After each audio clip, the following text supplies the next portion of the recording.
Now, it was one of the most shocking images of the election, the tangled wreckage of a light aircraft, with UKIP's Nigel Farage trapped inside. He escaped in one piece, but with broken ribs, a punctured lung, and with fractures to his sternum and spine.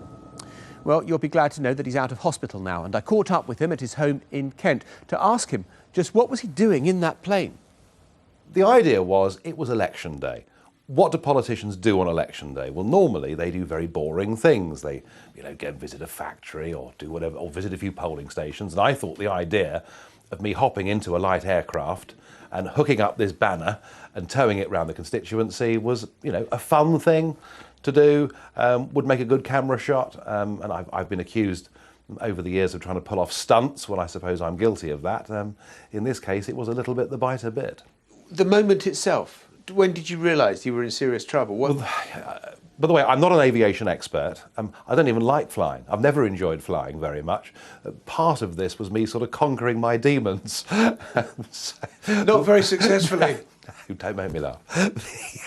The way that it works is you take off and then you come in and you pick up a banner on the move with a hook that is suspended beneath the aircraft. Something went horribly wrong. Don't ask me the technical details of it, but what happened was we finished up with the banner, or the rope of the banner, caught round the tail of the aeroplane and over the rudder. And as we hooked this and we were up a few seconds, the pilot said, "This is an emergency." There was a period then of, I suppose, 4 to 5 minutes, although it seemed rather longer, when he was fighting to keep the plane up, and he picked it up and he circled it round. So that was a long time to think about what was happening. And I have to say, it seemed like all my worst nightmares had come at once. And when you saw those photos, the photos of you being pulled out, bloodied, crumpled. There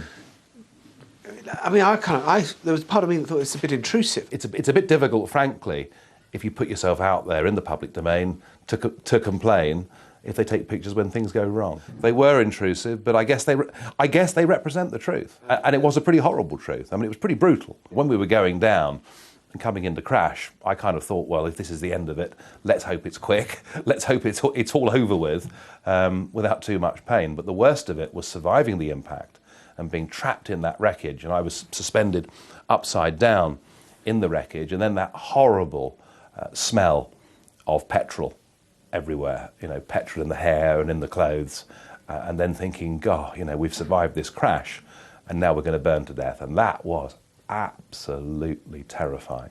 But the real miracle was that on the impact with the ground, the engine had bounced miles away.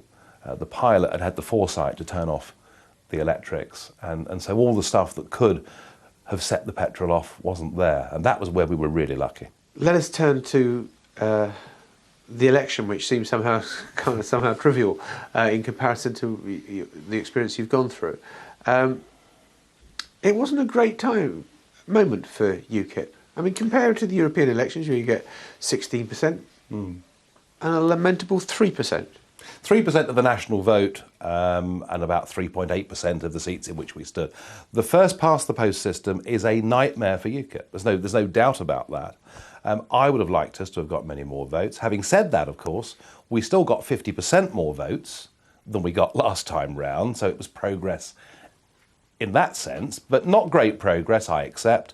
The other effect, of course, of UKIP in the campaign was, I think there's little doubt that because of UKIP, Cameron was unable to form a majority government. And do I feel guilty about that? No. Don't forget, last year I made Cameron an offer. I said, if you promise that an incoming Tory government will give the British people a free and fair referendum on their future relations with the EU, we will not contest the election against you. If Cameron had taken up that offer, there wouldn't be a coalition, there would be a strong Tory government in place now. Was it an act of folly and maybe vanity for you to go and take on the Speaker, John Bercow? Taking on John Bercow was a very unpredictable thing. He's somebody who is pretty unpopular amongst the Westminster set, amongst the journalists. He's not somebody who's liked. I wasn't to know just how popular John Bercow was with his constituents in Buckingham. And that really is what shone out of that result, is whatever they say about Bercow in Westminster, there are lots of people in those villages in Buckinghamshire, rightly or wrongly, who think he's tremendous. So, yeah, you could say it was a miscalculation, but, you know, you've got to try things in life. And in terms of standing down as leader, I did an interview with Lord Pearson, your successor, on the campaign show, which some felt could have gone a little better. Look, Malcolm is, you know, as far away from being a professional politician as you could possibly get. He's a successful businessman. He's somebody who believes in things. He doesn't pretend to try and compete with the cardboard cutouts that we've got from the Lib Lab Con parties. He is what he is. If he makes the odd mistake on policy, so what? He's led the party with passion. Just a final thought on you, if we could come back to you. Do you think you are going to be a different politician as a result of it? You've been pretty abrasive. I mean, I think of your speech in the European Parliament where, you know, Mr. Van Rompuy seemed to kind of get it from you with both barrels. I just wonder whether maybe there's a touch more humility about life and people and respect and all the rest of it, for having been through what you've been through. Perhaps I was a little bit over the line in terms of Herman Van Rompuy, who incidentally hasn't sent me a get well card. Everybody else in Europe has. I don't think that this experience is going to change me politically. I will go on absolutely determined to do my job, and I'll go on looking at a coalition government in Britain and realising that for Eurosceptics in this country, UKIP is now the only party they can possibly support. Nigel Farage, good to see you moderately fit and still obviously pretty politically determined as ever. Absolutely. Okay, Thank you. Thanks so much.